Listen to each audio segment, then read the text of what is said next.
Welcome to Weather on the Go. Today we're talking about idioms involving clouds and rainbows. We're affected by clouds every single day, and from time to time we may see a beautiful rainbow in the sky.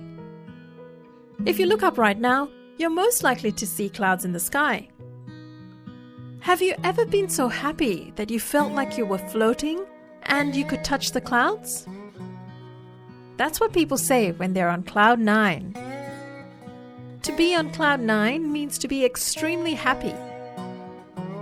To have one's head in the clouds means to be out of touch with reality on the ground below. Then there's every cloud has a silver lining, which is used to talk about an unseen benefit. When you're faced with a bad situation, you might not see the silver lining immediately, but that doesn't mean it's not there. That rainy cloud might have some good in it after all. Speaking of clouds, who doesn't love a beautiful rainbow?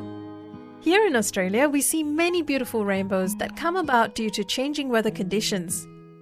And they've also become a part of the English language. To chase rainbows means to keep going after unrealistic things. And you might hear people say, there's a pot of gold at the end of the rainbow. That doesn't mean that there's an actual pot at the end of the rainbow. In fact, no one has ever found the end of the rainbow in real life. So finding a pot of gold at the end of the rainbow is used to talk about trying to achieve the impossible. And that's it for cloud and rainbow idioms. Stay tuned for our next episode on storm idioms. We're sure you'll be on cloud 9 once you learn how to use them.